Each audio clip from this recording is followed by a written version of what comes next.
Assalamualaikum warahmatullahi wabarakatuh.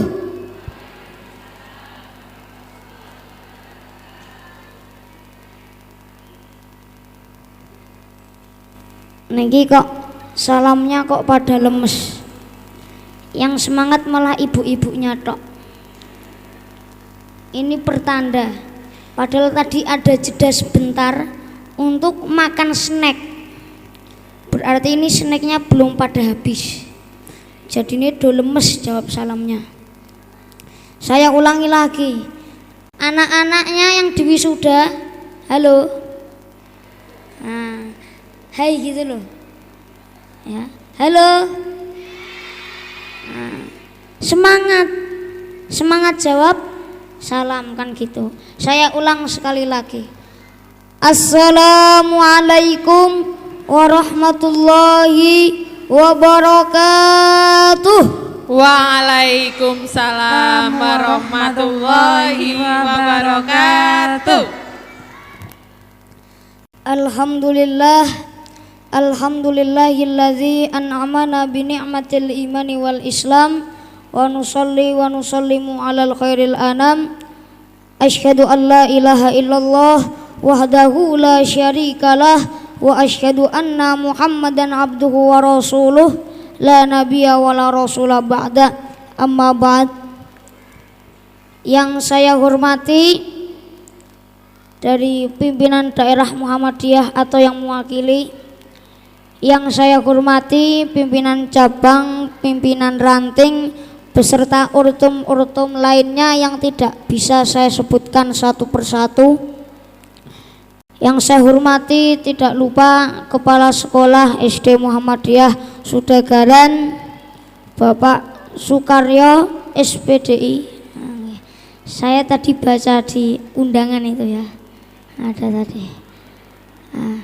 Tidak lupa Bapak Ibu Ustadz dan Ustadzah yang selalu membimbing santri-santrinya, anak-anak didiknya. Tidak lupa Bapak dan Ibu wali murid yang juga selalu menemani di setiap waktu kepada putra-putrinya. Tidak lupa yang saya banggakan teman-teman saya, mas-mas dan mbak-mbak yang ganteng-ganteng dan cantik-cantik. Ya, semoga tidak sekedar ganteng dan cantik wajahnya, tapi juga ganteng dan cantik akhlak dan budi pekertinya. Amin. Sebagai insan yang beriman dan bertakwa kepada Allah, marilah kita panjatkan puji dan syukur kehadirat Allah Subhanahu wa taala dengan ucapan biqaulina alhamdulillahirabbil alamin. Sholawat serta salam semoga senantiasa tercurah kepada Nabiyana wa Habibana Muhammad sallallahu alaihi wasallam. Sebelumnya ini perlu kenalan ndak ini? Oh belum. Oh perlu napa mboten? Oh nggih. Kenalan sebentar saja. Nama saya Wildan Mauzakawali Sabtian, asal Salatiga, hijrah ke Jogja. Mondok di Madrasah Muallimin Muhammadiyah Yogyakarta. Umur sekarang 13 tahun, tapi diberikan karunia awet muda. Ya, masih kelihatan muka-muka anak SD ini ya. Ya. Bahkan mungkin lebih kecil dari teman-teman yang ada di sini. Kemudian apa ya, sudah ya. Cuma itu saja.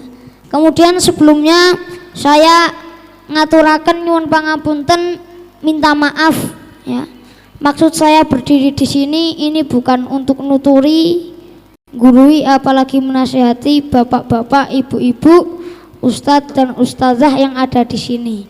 Ini selalu saya sampaikan dimanapun, kapanpun, dan dalam hal apapun ketika saya berbicara di depan, karena saya yakin yang ada di sini itu banyak para ulama, para ustadz dan ustadzah, para pendai, para dosen, para apalagi banyak lah, yang pokoknya ilmunya itu lebih tinggi daripada saya. Maka tujuan utama saya kemari adalah untuk berlatih berdakwah, berlatih amar ma'ruf nahi mungkar, mengajak kepada kebaikan dan juga mencegah dari hal-hal kemunkaran, dan juga ini untuk memberikan motivasi kepada teman-teman saya yang ada di sini. Dan ini juga syukur alhamdulillah saya ini dapat diberikan kesempatan untuk menyambung tali silaturahim, bertemu bertatap muka langsung dengan bapak-bapak dan ibu-ibu teman-teman saya yang ada di sini. Karena ini meskipun keadaan ya seperti ini perlu diceritakan atau tidak? Cerita ya. Wajan iki bocah nopo jane. Mecijil ngoten. Ya, saya ceritakan. Jadi ini bermula saat saya kemah. Saya kemah itu hari kedua ya, pas hari ini 1 bulan pas. Jadi kejadiannya tanggal 2 April. Ya betul, 2 April. Itu ceritanya kan saya jatah jaga tenda. Jatah jaga tenda. Terus teman-teman saya lagi kegiatan. Saya sendiri di tenda itu posisinya. Saya tuh lapar. Akhirnya saya masak. Kan udah disediain nasi beras itu ya. Nyuci. Terus itu kan pakai tungku masaknya, pakai tungku. Tak kasih apa itu arang. Kalau enggak batu bara enggak tahu, sejenis itulah. Kemudian karena ini kan anak zaman sekarang itu kan pengennya yang praktis ngoten nggih. Instan. Jadi bagaimana caranya agar api itu cepat menyala, cepat merata?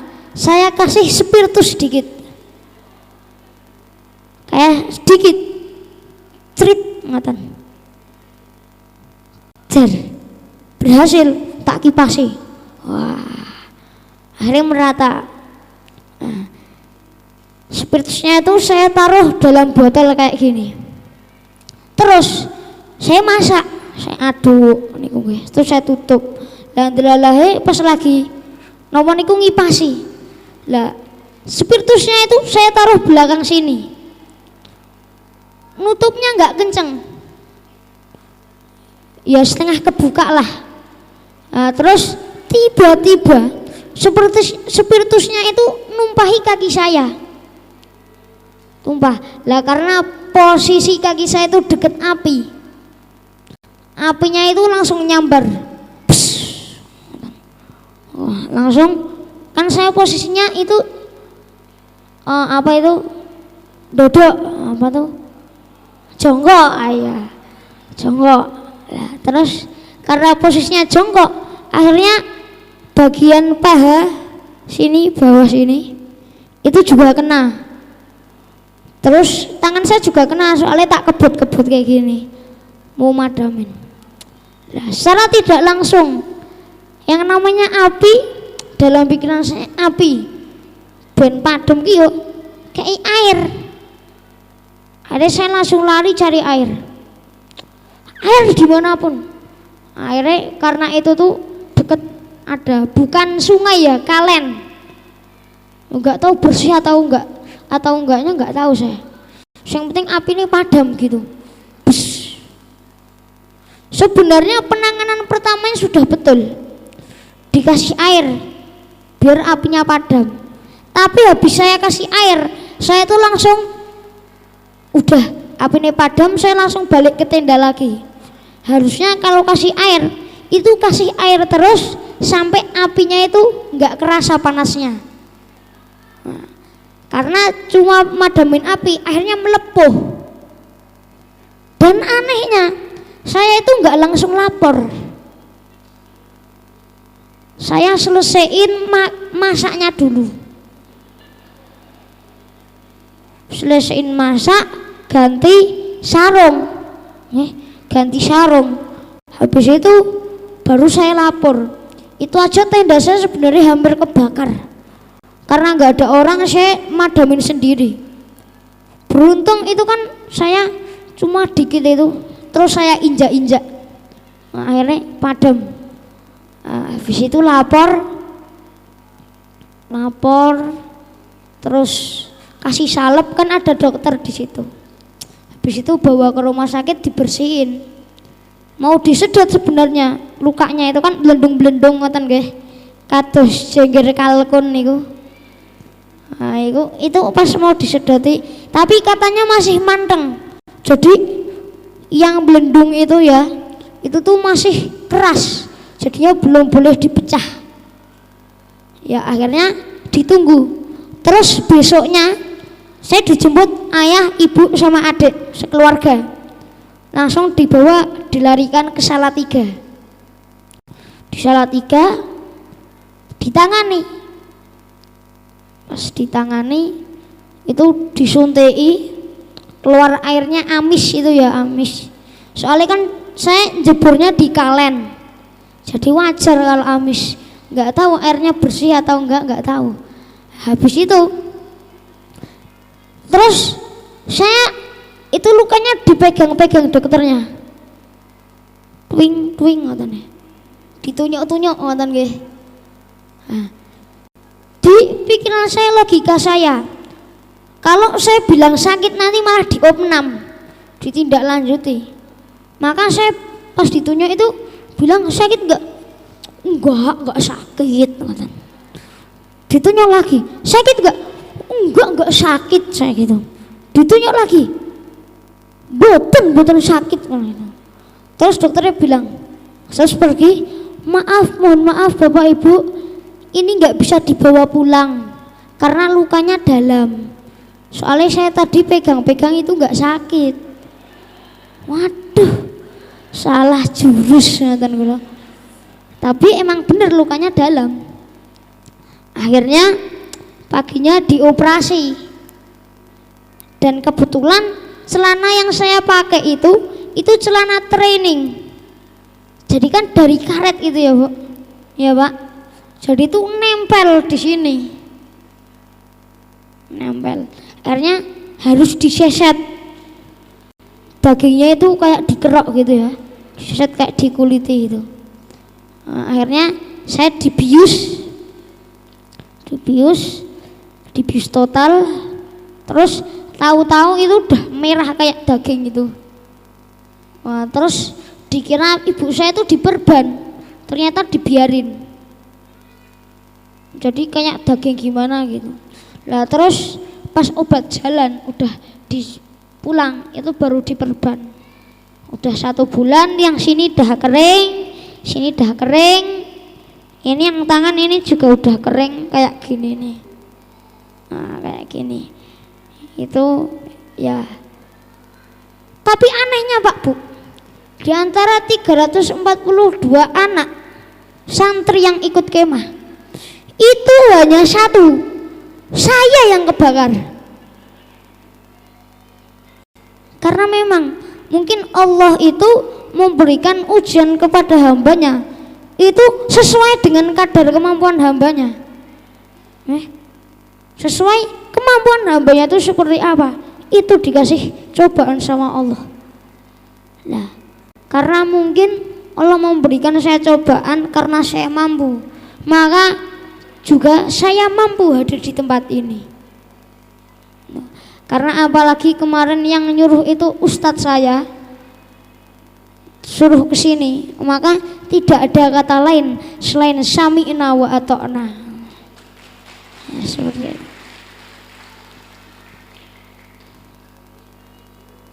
Karena juga panggilan Allah, karena ini kalau lama-lama kemeng nanti takutnya keluar cairannya itu. Kemarin itu juga keluar kayak darah merah gitu. Nah, Akhirnya makanya nanti langsung ke intinya saja, tidak usah terlalu bertele-tele. Ya, pada kesempatan kali ini kita semua berkumpul di sini dalam rangka wisuda santri, mewujudkan generasi Qur'ani sejak dini. Nah, ini pertama, ini berbicara tentang generasi, di mana teman-teman saya ini para pemuda dan pemudi, para santriwan santriwati ini merupakan seorang yang dinamakan generasi, di mana generasi ini besok yang akan meneruskan estafet kepemimpinan di masa yang akan datang nanti. Jadi jika kita nanti ingin melihat masa depan bangsa, jika kita ingin melihat masa depan negara, jika kita ingin melihat masa depan agama yang akan datang nanti, maka lihatlah pemudanya saat ini. Ya, pemuda seperti apakah? Sekarang coba kita lihat pemuda nggak jauh-jauh di Indonesia saja, apalagi kuantitas jumlah penduduk di Indonesia ini sangat banyak, ya Pak Bu, sangat banyak. Namun sayangnya kuantitas tersebut tidak diiringi dengan kualitas. Terbukti sekarang ini banyak kita lihat pemuda-pemuda zaman sekarang, ya, itu terseret arus perkembangan zaman, arus globalisasi, apalagi sekarang sudah masuk zaman apa itu namanya 4.0, ya, ini dimana ini mungkin lanjutan dari revolusi industri yang semakin terus berkembang. Ini kebanyakan pemuda zaman sekarang itu tidak bisa mengimbangi, tidak melawan arus tersebut, namun justru terseret perkembangan zaman.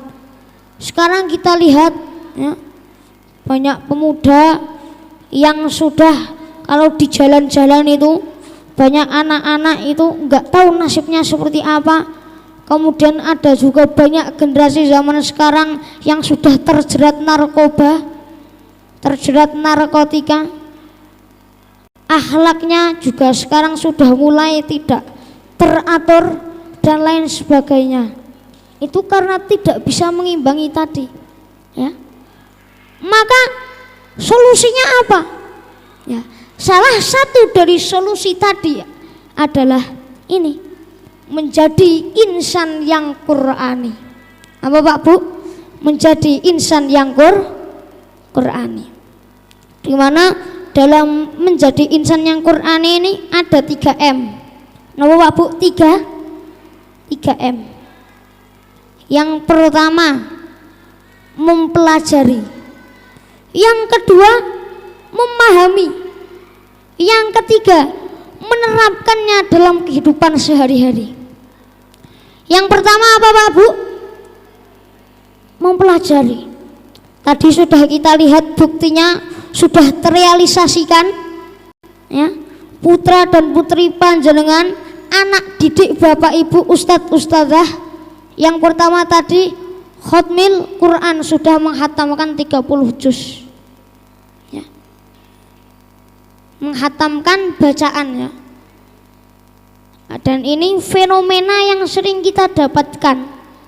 Itu biasanya setelah hatam kan Al-Quran, itu banyak dari anak-anak yang sudah males lagi lanjut untuk mempelajari Al-Quran. Mereka sudah merasa, saya sudah bisa membaca Al-Quran, saya sudah gini. Tapi harusnya itu fenomena di daerah saya itu kebanyakan seperti itu. Wah, tapi ini harus terus dinaikkan eskalasinya, tingkatannya harus terus ditingkatkan. Karena apa? Karena dapat membaca Al-Quran itu adalah kunci untuk kita untuk memahami Al-Quran dan kita mengamalkan apa itu isi dari Al-Quran. Sekali lagi, dapat membaca Al-Quran itu merupakan sebuah pintu untuk kita mempelajari Al-Quran lebih dalam lagi.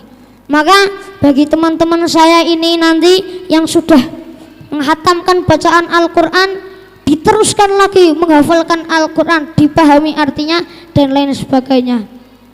Ya, teruslah bersahabat dengan Al-Quran, bermesra-mesraan dengan Al-Quran. Ya. Bacalah Al-Quran, iqra'ul Qur'ana fa innahu ya'ti yaumil qiyamah. Bacalah Al-Quran, karena Al-Quran yang kalian baca nanti akan memberikan syafaat di hari kiamat nanti. Ya, apalagi tadi dengan tajwid. Semoga teman-teman saya ada di sini besok akan bersama malaikat kiramul baroroh, karena yang terbata-bata mendapat dua pahala seperti itu. Nah, kemudian yang kedua tadi yang menghafal, ya, ini juga jangan berhenti, terus dilanjutkan. Dan kalau saya lihat tadi Quran yang di bawah itu Al-Hufaz nggih, itu yang ada warna-warnanya itu, ya, itu metodenya itu yang warna terus dibaca 1 jam, terus ini 1 jam itu ya, terus disambung.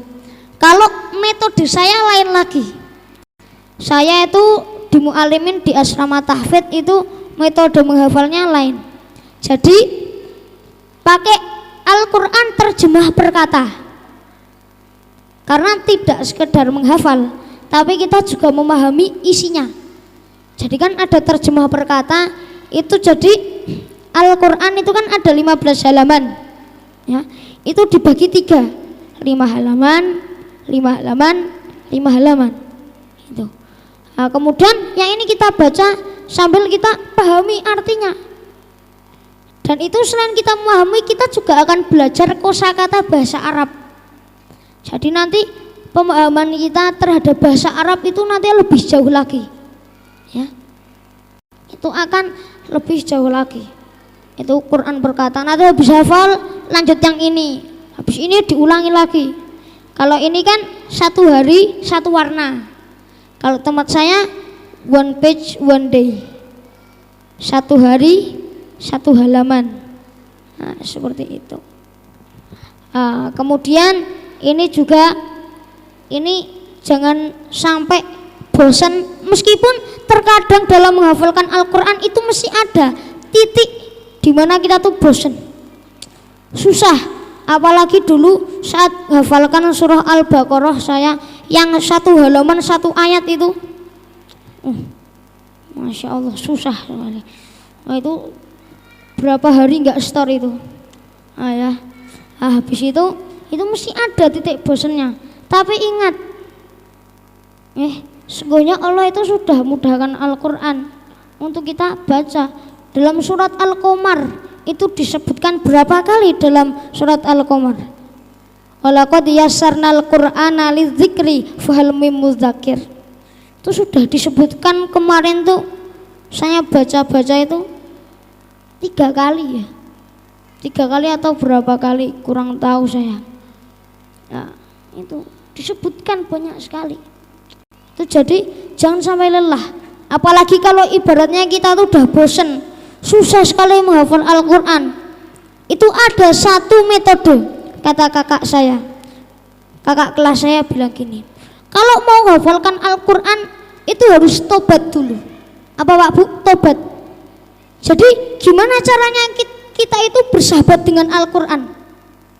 Al-Quran itu kita bayangkan seperti teman kita. Ketika kita orangnya kotor, bau, ya, teman kita kan nggak mau bermain sama kita. Ketika kita sifatnya jelek, teman kita nggak mungkin mau main sama kita, tuh nggak mungkin. Demikian pula kita, demikian pula dengan Al-Quran ya. Ketika kita hatinya kotor, sering berbuat maksiat, Al-Quran itu nggak mungkin mau berteman dengan kita.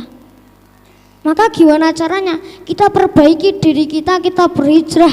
Gimana sifat kita, akhlaknya seorang penghafal Al-Quran itu seperti apa? Nah, seperti itu. Nah, kemudian setelah itu baru nanti Al-Quran itu nyantel. Kalau Al-Quran itu udah nyantel, udah mau berteman sama kita, enak nanti penghafal sama Al-Quran. bermain kita sama Al-Quran, selalu bermesra-mesraan dengan Al-Quran, ya, terus nanti akan selalu, yang penting istiqomah. Nah, itu yang pertama tadi, mempelajari. Kemudian yang kedua apa? Kita memahami. Nah, isi dari Al-Quran yang telah kita baca, kita pahami, kita selami maknanya apa, ya? Karena sungguhnya dalam Al-Quran ini banyak sekali pelajaran, cerita-cerita yang dapat kita ambil hikmahnya. Kemudian juga banyak ilmu-ilmu di dalam Al-Quran. Coba kita menengok sejarah keemasan Islam pada masa Bani Abbasiyah, terutama di saat kekhalifahan Harun ar-Rasyid, dikenal dengan The Golden Age History of Islam atau sejarah keemasan Islam, di mana wahyu Al-Quran digali dengan fondasi iman, kemudian dikembangkan dengan ilmu pengetahuan, yang kemudian melahirkan tokoh-tokoh besar yang menjadi rujukan ilmunya sejak dulu hingga sekarang. Ibnu Sina sebagai ahli kedokteran, Ibnu Khaldun sebagai tokoh sosiolog, Al-Khawarizmi sebagai ahli matematika, Al-Razi, Ibnu Rus dan lain sebagainya, masih banyak lagi. Selain itu kita memahami, contohnya dalam surat Al-Alaq ayat yang pertama diturunkan Allah kepada Nabi Muhammad, kemudian disampaikan kepada umatnya. Itu ada pesan penting, kita tuh diperintahkan oleh Allah untuk membaca, ya, kita membaca Al-Quran tadi, kemudian juga kita amalkan, kita pahami apa isi dari Al-Quran itu. Juga tidak hanya membaca Al-Quran, tapi membaca apa saja, karena sungguhnya membaca itu adalah yang akan membuka cakrawala dunia, jendela dunia yang akan membuka pengetahuan kita, wawasan kita lebih luas lagi, itu membaca.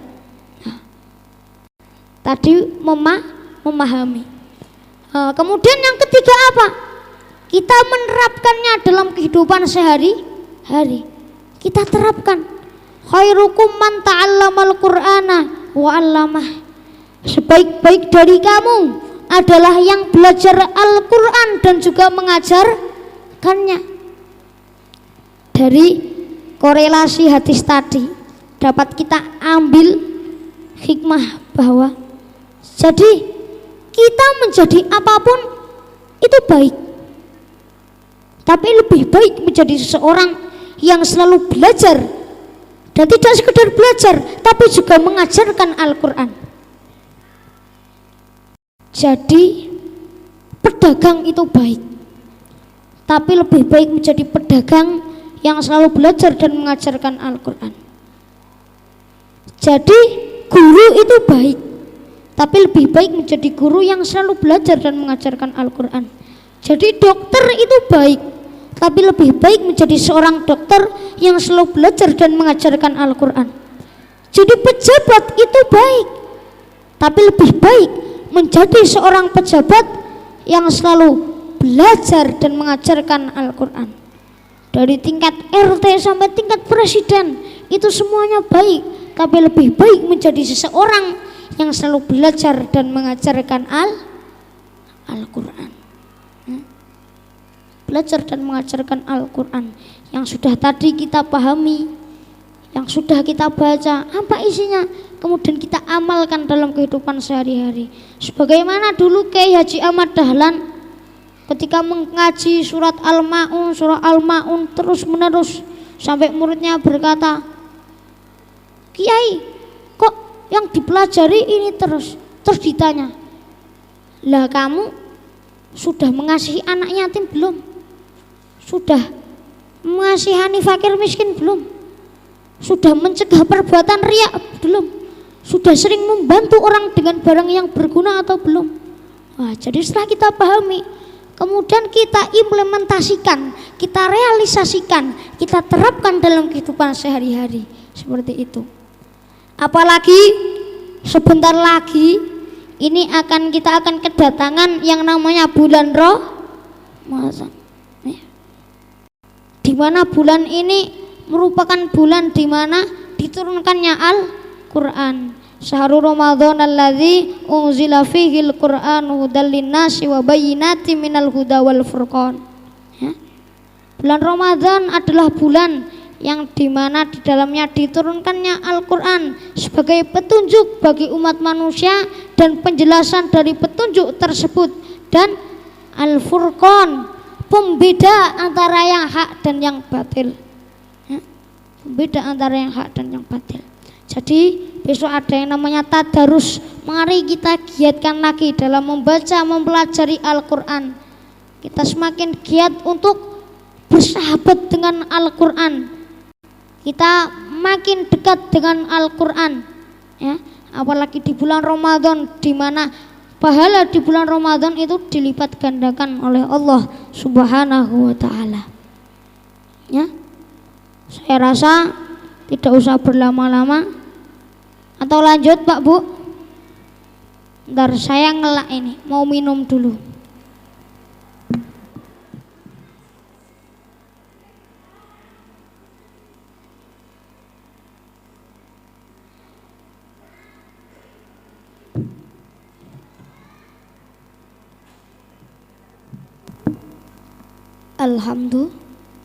Alhamdulillah. Ini enggak ada yang puasa Senin Kamis.